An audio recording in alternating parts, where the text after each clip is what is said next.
Hi, my name's Dan. This is part 2 of a two-part little mini-series I'm doing on just taking one chord progression and playing 10 bass lines over it using exactly the same scale. I think you're going to learn a lot along the way. If you haven't already seen part 1, I'll put a link to it below.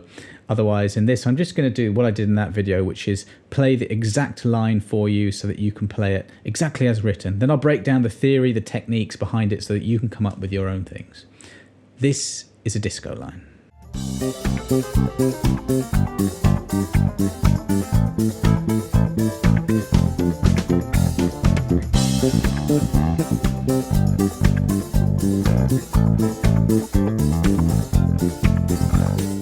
We're using the classic disco device of octaves. So on the C, just to remind you, we've got first finger on the 3rd fret A string, and then you just go 2 across, 2 down. That's an octave. And we're just doing octaves on each root of the chord. So plucking is quite important here. I'm plucking the lower string with the index, and the longer middle finger is getting ready to play the higher string. And each finger is just taking care of those 2 strings. Straight 8ths. Now, a little word actually, whilst I'm holding this and I'm going first finger in order to minimize the bend in the wrist. So you want to try and keep that wrist as straight as possible. I'm touching the tip of the first finger up against the underside of the E string to mute that one. And also just bringing the first finger back against the D string. So I'm fretting the A and the D strings, notes on frets 3 and 5, those C's there. I'm anchoring on the E string, which will mute that E string, but if I anchor on the pickup, I've got those fingers here just muting the strings that are not being played, and that just minimizes any unwanted noise. And apart from that, we're just setting the hand in that familiar octave shape here.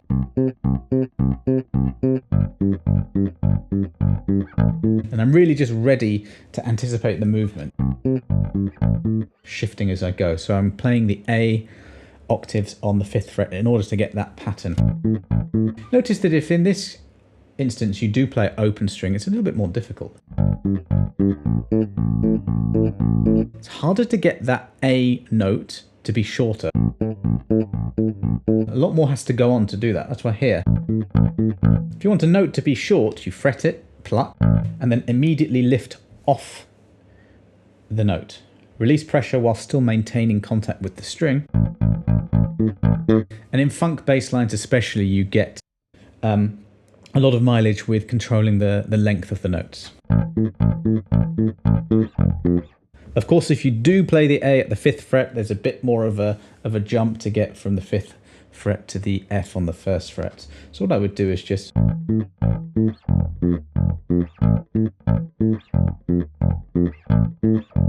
very slowly practice the hard bit, which in this case is that.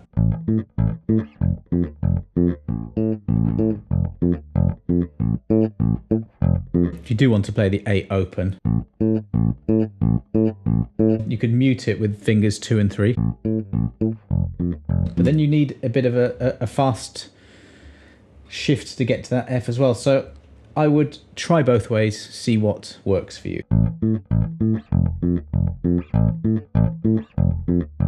In the demo line, I was experimenting with some movement and ghost notes. So first of all, ghost notes. If you press down on the C, fret the C, now come off it and pluck, you get a ghost note. So I was doing,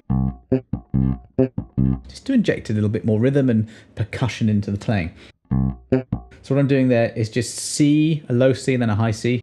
Then releasing pressure and plucking with the index. And then fretting the C again. Alternating fingers each time.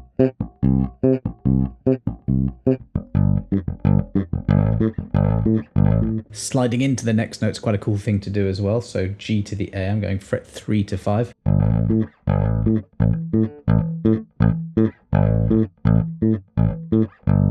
There's that skip again. Other thing I was doing was just octaves through notes of a scale. So C, D, E, that's the first few notes of a C major scale. Going across the string. You can even keep going. F, and you land on a G.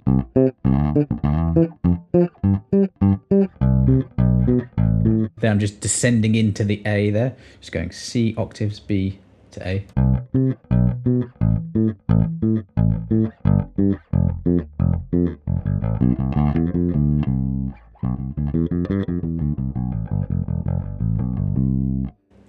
And the key to all of this is knowing the scale, knowing the key, which is C major. That's the whole point of this lesson.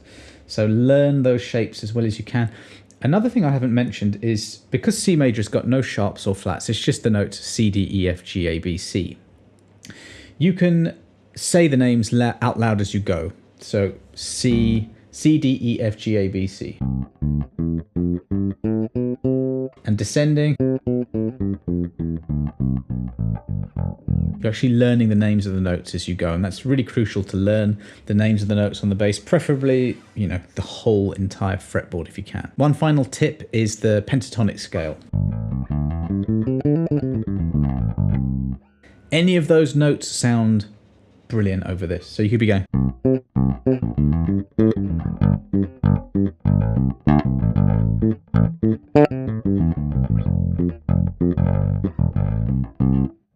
Just playing notes from the minor pentatonic scale, or sorry, A minor and C major pentatonic, they're the same scale. Any of those notes in and around this bass line will sound really good.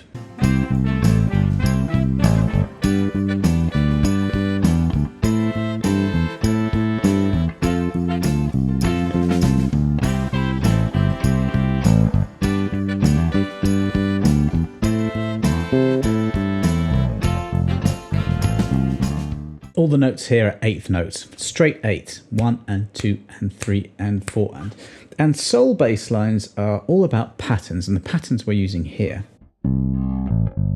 We're using a root, so in this case it's the C, and then we're going to the sixth, and when we were talking about intervals before, all it is just the number of the note within the scale. That's why you have to know the scale very well, and if you do, you just go up to the sixth note, which is an A, and that's a major sixth. Now I'm going to put that note down the octave.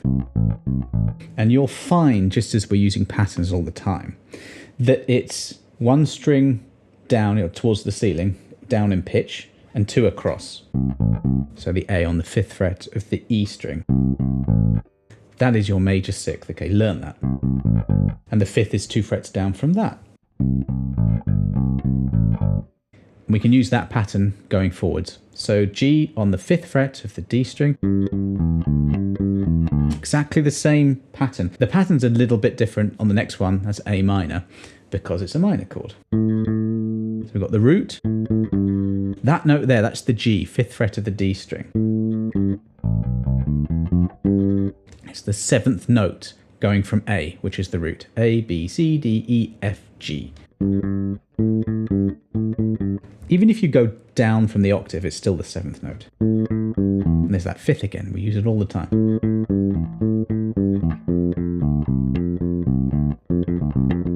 Same on the F as before, as the C and the G, same pattern. The shifting here needs to be quite precise. Feel free to work out everything with open strings as well. On the C, you'd have the open A, open G, 2nd fret D string, open D,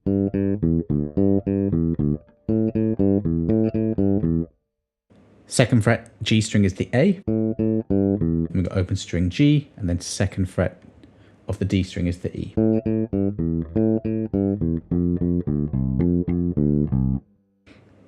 For me, I prefer using the patterns so I can shift easily. But if you are a beginner, that might be more difficult. So absolutely feel free to use the open strings, just a little bit more shifting around for me. You can also now alter the order of the pattern. So instead of going, you can go. You've probably heard these bass lines before.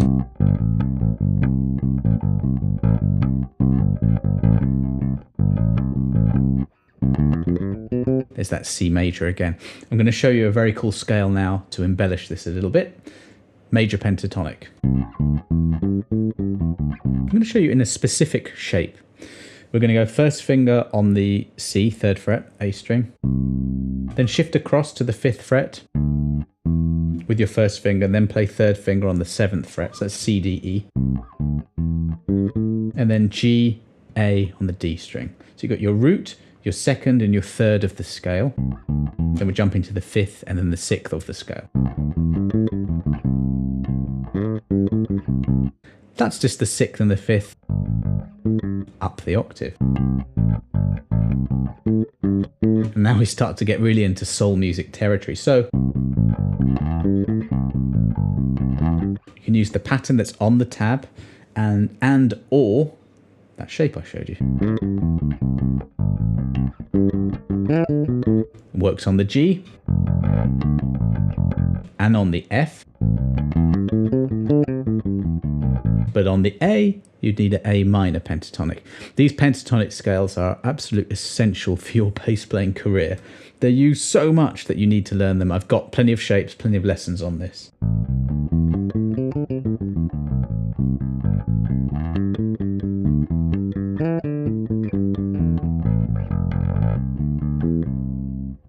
You can do loads of things with this, but I would keep it very simple. Follow the tab exactly, get your hand shifting going.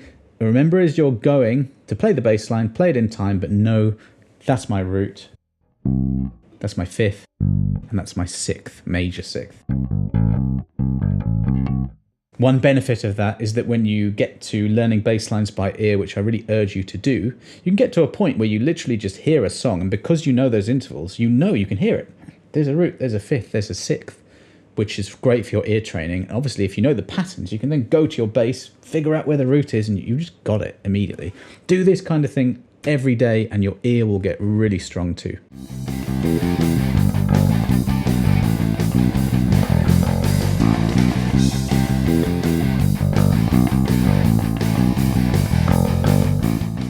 This one's a fast tempo and it uses 8th notes throughout. So this is going to work on your strength and your stamina. Otherwise, it's very, very simple note-wise, just notes from the scale. It's quite melodic. So just C's there. And then E, F, E, C. You've got to be alternating your fingers at all times here. And the aim here with any music, but especially rock music, where you're playing straight 8ths, is not to speed up and not to slow down. Now, this is quite frantic. It's quite a punk rock thing. So if you do sort of play in front of the beat a bit, you get this rushing thing. So rushing feel, which is probably not a bad thing for this. But you want to be in control. And I've said this a lot, and that's tapping your foot. So this time you want to subdivide the beats. Then we've got G, G, G, A, B, C, B, G. So you're just going through notes of that scale. The key.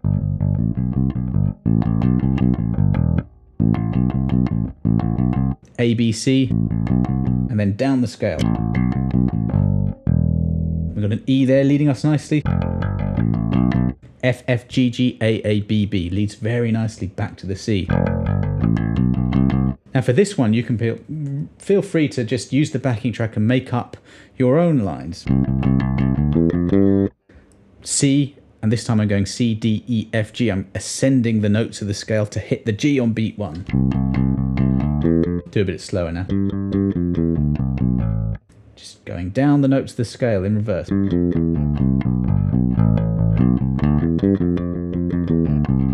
You'll notice here I'm just using this closed shape where there are no open strings.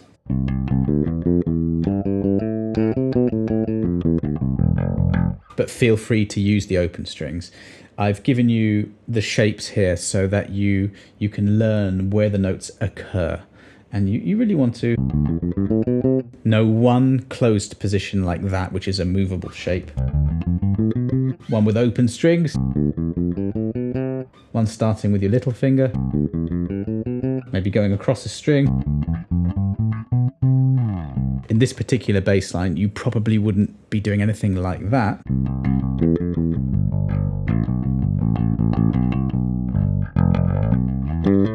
That little bit at the end there.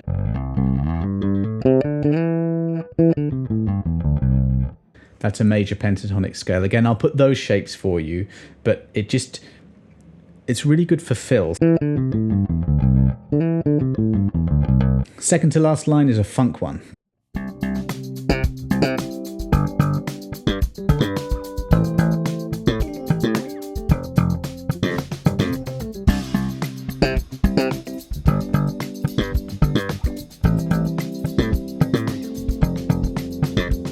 I'm slapping on this one using thumb about where the fretboard ends and index finger to pop.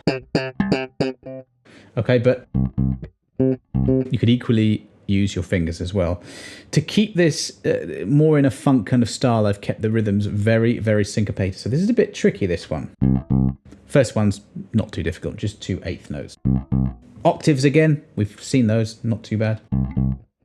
Now that second note there, or third note, that C up the octave is the last 16th note of beat 2.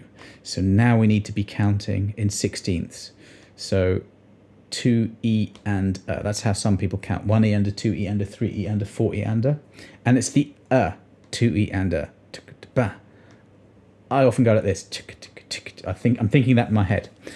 If you've got 4 16th notes in a beat, 1, 2, 3, 4. It's that one.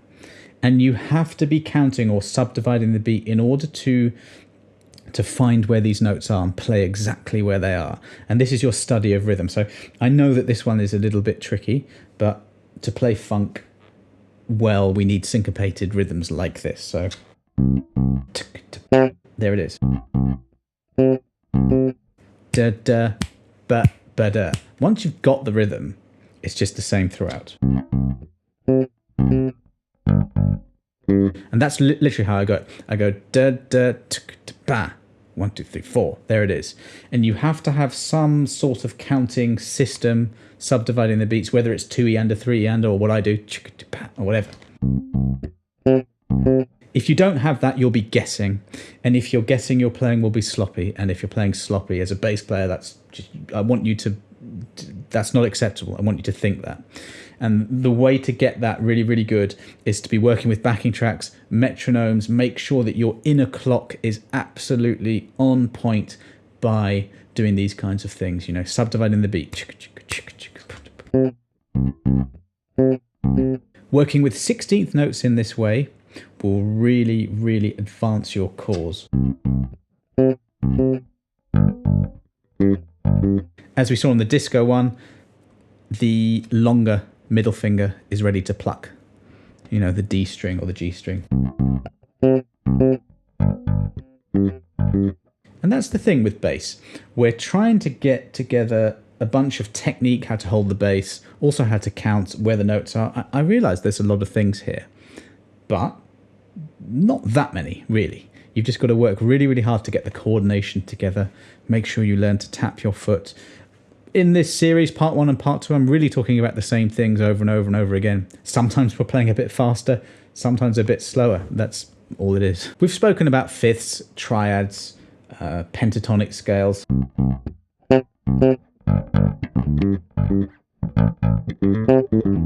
You can embellish using that. So kept that the same. There's a triad. It's an arpeggio with an octave at the top. So instead of just using the root and the octave, you can put a third and a fifth in there. There we got our minor pentatonic scale over the A minor. Perfect. Yes, I know this is a little bit more advanced, but hammer-ons.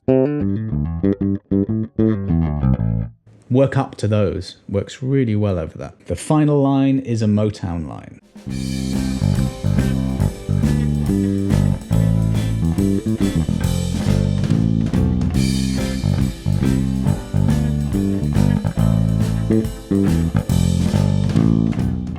This is a little bit like Heatwave by Martha Reeves and the Vandellas, where you've got James Jameson on bass.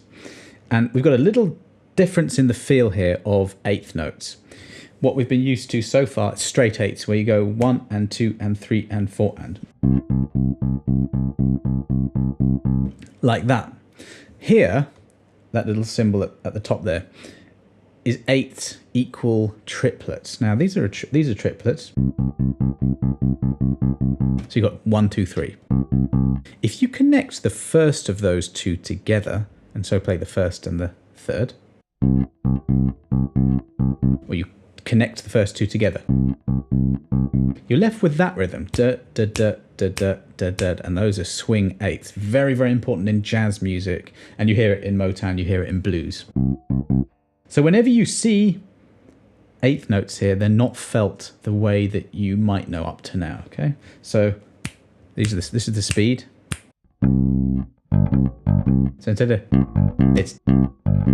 So you've really got to know the difference between straight eighths and swing eighths like this. Let's play the whole thing.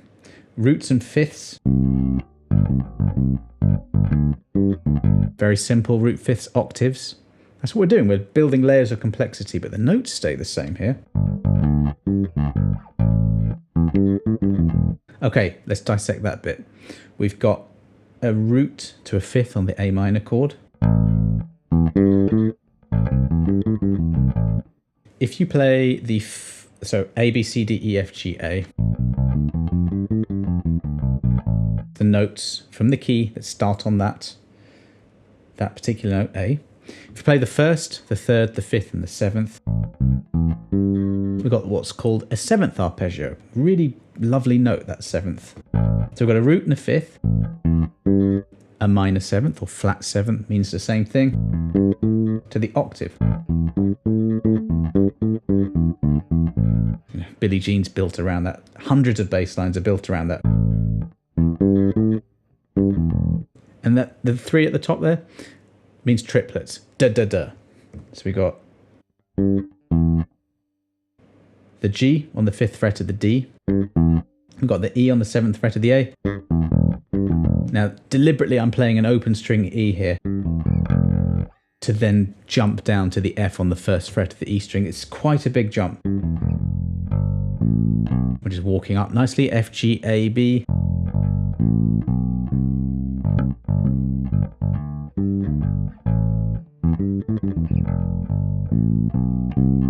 Probably the hardest bass line of all the 10 in this little series, but there you go. You need to be pushed.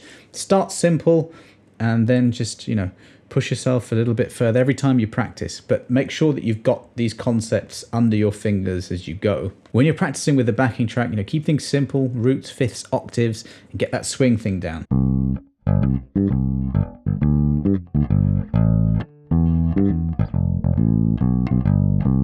It's a little bit like a walking bass line in jazz. That's what we're going for in this one. So that's it. Don't forget part 1. I would probably watch it again. Part 1, part 2, you've got your 10 lines. We've got one scale. We've got one chord progression. You're probably a little bit bored of that chord progression after a while now, but don't forget that if you want to write using this, instead of going C, G, A minor, F, you can go C, F, A minor, G. Change those same chords around. This is all based around harmony. But what I wanted to do with this is just to give you some backing tracks and some fairly simple bass lines to play. So I'll put a link below where you can go and get that whole album with the PDF, with the exact tab, exact notation, and any handy shapes that I've shown you. And I think that's going to really help you. But if you do have any questions, let me know. Otherwise, thanks so much for watching. Do like, share the video, and subscribe to the channel if you got something from it. Any questions, let me know. See you next time.